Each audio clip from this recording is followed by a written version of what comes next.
Hi everyone. Today we're going to go over a little bit about how to incorporate sources because hopefully you have most of your sources, but how are we going to use these in our papers?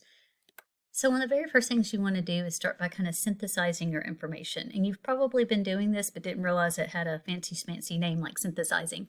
What you're going to do is read through each of your sources carefully and start looking for common themes or patterns in your research and pay attention as to how they are connected. And once you do that, kind of figure out which quotes or elements you'd want to use the most because sometimes a lot of the information will overlap and you'll have a couple of sources that will maybe have a lot of the same information, and that's okay. You just have to kind of decide, okay, which one would I want to use the most? And maybe is you want to use one that has someone who's more of an expert in the field, just because you feel like that would give your paper a little bit more credibility, even though you have two other sources that say the exact same thing. You just kind of have to pick and choose. And there's nothing wrong with, let's say you have three sources that have like really good material that you feel like you can use in one of your paragraphs. There's nothing that says you can't use all three or just two, but you definitely don't want it to be bogged down in quotations. So, try to limit it to one or two per paragraph, I would say, or for each point that you're trying to make. So what you're going to do is try to figure out what sources contain the essential background information to help your audience understand your topic. What you need to do is kind of assume that your audience knows little to nothing about your topic. So you're going to want to give them just enough information, especially towards the beginning of the paper, some background information, so that way they can understand it. You're going to figure out which of these sources best clarifies key concepts, and key concepts come into play with, as I said, you need to make a scratch outline. You don't want to just sit down and write this without a plan. You need to have a plan for exactly what you're wanting to cover. So as you're kind of going through these sources and synthesizing the information, you can realize, oh, wow, in my fifth paragraph, I'm going to be talking about how the latest research studies on how vaccines don't cause autism. And here is a resource here where they've done a recent study and it had 400,000 kids in it. And so I'm going to make sure that I use that information in this particular paragraph. So that's just going to be really helpful for you. You also need to figure out which sources will help you address conflicts or counterarguments. As I said, in a research paper, it depends on if you're going to be taking a more argumentative tone or not, but you don't necessarily have to address counter arguments. You can, but just know exactly kind of where you plan on addressing those counter arguments. And you can say, oh, wow, this source right here has a great counter argument, and so I can use it in this particular paragraph. So remember, only about 10% of your paper should be directly quoted material. The rest should be in the form of summaries or paraphrases. And even if you use a summary or paraphrase, you must cite that information. When in doubt, just cite it. I will tell you, I will be turning on the Turnitin. Is plagiarism software? Yes, and it's not that I don't trust you, but what it does is it also gives you a percentage of your paper that is directly quoted material. So that way you can, because you might think, oh, I've only got 10%. And then it winds up being like 20 or 30%. And so I use it as a tool to show you, hey, let's try to work on maybe not having quite so much directly quoted material in my paper. Use direct quotes selectively and strategically. So there are 3 times when you would want to use a direct quote: when the wording expresses a point so well that you can't shorten it without weakening it. I mean, it's just like a stellar quote and you're racking your brain and you can't think of a way to summarize it or paraphrase it at all. It's fine. Leave it as a direct quote. When the author is a respected authority whose opinions support your own ideas powerfully. So yeah, if you've got like a top expert in the field, you might not want to paraphrase them. You can. You absolutely can. But let's just say it is really powerful. They're a well-respected figure, and so you definitely would just want to keep it as is. When an author challenges or seriously disagrees with others in the field. So this kind of plays into the counter arguments, because sometimes when you try to summarize or paraphrase something, it can maybe lose a little bit of its meaning sometimes. And so if you just want to make sure that you're not losing the meaning or muddying it up a little bit, then keep it as a direct quote is fine. So you can't just drop in a random quote or paraphrase. It must be properly introduced and followed with some sort of conclusion statement. Don't end a paragraph with a quote or paraphrase. Think of it as a sandwich. A sandwich has layers. Usually is two sliced bread with an interior like peanut butter or whatever you like to be in a sandwich. Your quote, summary, or paraphrase is the peanut butter, and it really can't stand by itself. That would be really messy. So it must be at least introduced and then followed up with some of your own thoughts, things in your own words. So let's pretend that I'm writing that paper about autism and I want to use a quote by a leading expert, Dr. Harry Smith. So, and his direct quote is, despite claims that vaccines cause autism, a recent study with over 400,000 children proves that there is no correlation between vaccines and autism. So awesome. We've got a great quote. So how would I use that in a paragraph? Well, first I would kind of give some little bit of background information in the paragraph. Many years ago, a doctor shocked the world with the claim that vaccines in young children cause autism. As a result, many parents decided to stop vaccinating their children, which is leading to a loss of herd immunity.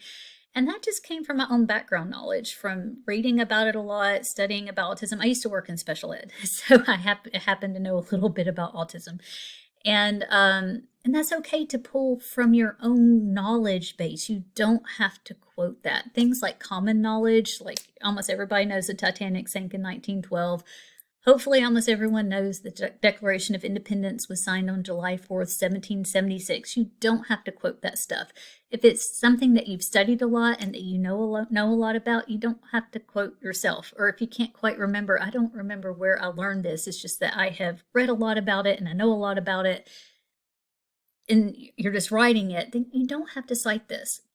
But I didn't know this little piece of the information right here, so I am going to put a citation here. So and plus it's an outside source that is helping to kind of support my claim that all vaccines don't cause autism. So Dr. Harry Smith, a leading researcher in autism, states, despite claims that vaccines cause autism, a recent study with over 400,000 children proves that there is no correlation between vaccines and autism. The study shows without a doubt that there is no vaccine-autism connection. So what I did here is, this is my sandwich. The blue and yellow is my sandwich. Hopefully your bread's not blue, but anyway, so I introduced it by saying Dr. Harry Smith, and that's actually my citation. And then I'm giving him a little bit of ethos by saying a leading researcher in autism. And then I'm using a direct quote. He states this. Notice I don't have anything in parentheses after autism because I don't need it, because I've already introduced the quote by saying Dr. Harry Smith. So let's do it in a slightly different way. Now, remember what I said, if you want to use something from an expert in the field, you don't have to paraphrase it. You can leave it as a direct quote. But for this example, let's just pretend like I decided to paraphrase it. So notice how I did it a little bit differently. However, a recent study by leading autism researchers shows that there is not a connection between autism and vaccinations. The study followed 400,000 children and the results are irrefutable. And I put Smith in parentheses afterwards. Now notice, even though I used a paraphrase, I kept the 400,000 children because that is important information. It is specific information. In a research paper, you want to be as specific as possible. And even if you're paraphrasing or summarizing information, you need to leave things like dates and numbers like this in a paper. You don't want to say a lot, because what is a lot? Is that 10, 20? Like, a lot is different to different people. So you want to keep that specific number in there. But here, since I didn't introduce it by saying according to Dr. Harry Smith, I didn't have that. So I still need to give credit where credit's due. So I put Smith in parentheses, who is the author of the article, at the end. Notice it's the, I have the citation and then the period after, and that's how you do that in MLA. So, so this is just really important to note that there are two ways you can do this. Now, you do not have to say according to Dr. Harry Smith, your quote, and then put Smith in parentheses. That's double dipping. And what it does is it kind of makes your paper a little bit muddled and hard to read. You don't want to double dip with your citations. One or the other is perfectly fine. So what about if you want to use more than one source in a paper? So this is a different one. So let's pretend like we are writing a paper about accessibility on campus, because that can be a real problem. So here I actually have 3 different quotes that I am using in a paragraph. They are in blue, yellow, and green. And I did each one just slightly different. So the current state of campus accessibility leaves substantial room for improvement. So here I have a quote by Grant, and I've paraphrased it. There are approximately 150 academic and administrative buildings on campus, Grant in parentheses. Eduardo Gardia, an intern architect at the physical plant, estimates that only about 19 buildings comply fully with the Americans with Disabilities Act. So again, I've introduced it here. Who said it? Mr. Eduardo Gardia. So I didn't need to put his last name in parentheses at the end of the sentence. According to Penny C., PhD director of the Center for Disability Studies at UT Austin, the ADA in theory, and here I use a direct quote, requires every building to be accessible. People are aware of the problem and are trying to make improvements.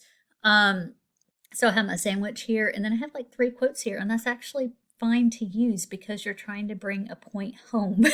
So here I use 3 sources in one paragraph, and it's perfectly fine, and I cited all of them. Some were introduced right here, the one in yellow and green, I introduced who wrote it at the beginning. And for the first one, I put it in parentheses at the end. That is fine. Now, what do you do if there's not an author? You just go down that list of what you use for your citation. So if there's not an author, let's say there was no Grant, I would go to the title of the article. So maybe the title of the article is Disability on Campus. And so I would put that in the parentheses instead of the author's last name. So in all these examples, the writer was very careful to give credit where credit was due. And if they didn't, it would be considered plagiarism. And we're going to go over plagiarism in class in depth. There's a thing called patch writing, and I have assignments every year that are turned into me that are patch writing, which is where you essentially stitch your paper together from various sources without properly citing them. And that's what this paragraph would look like if I patchworked it. The state of campus accessibility leaves substantial room for improvement. There are approximately 150 academic administrative buildings on campus. Only about 19 buildings comply fully with the Americans with Disabilities Act. The ADA in theory requires every building to be accessible, etc., etc.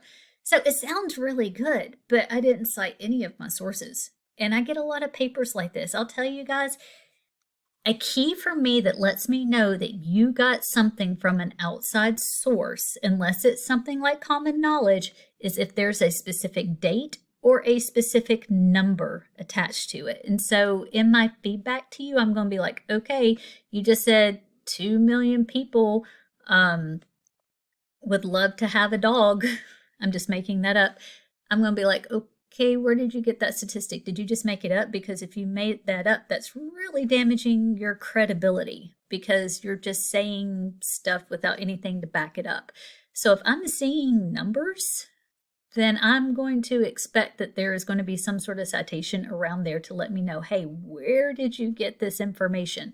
That's usually my first sign where students have forgotten to put in a citation. And 9 times out of 10, they're like, oh my gosh, I meant to go put that back in there and I didn't. So most of the time, I think they're just really trying to patchwork and they're trying to tell me, they're trying to cover their backsides on that. But it's really important that you don't patchwork assignments together. So just one quick other thing is, so when you're going back to that introduction of sources and how you don't want to just kind of drop it in there, when you're framing these materials too, there are some great words that you can use to kind of help introduce your quotes. And these are just some great words. You don't have to use any of these words, but they're really great. Acknowledges, admits, agrees, argues, believes, etc., etc. I'll give you a second where you can kind of look at those. But when you're introducing these quotes, let's say you want to introduce it by the author or the name, these are just some words that you can use that can really help you introduce those quotes before you say them, or your summaries or paraphrases. So we're going to continue working on this next week. I know it's a lot to take in and it can be a little bit confusing. So just take a deep breath and we will work on this together in class and work on it together within your papers.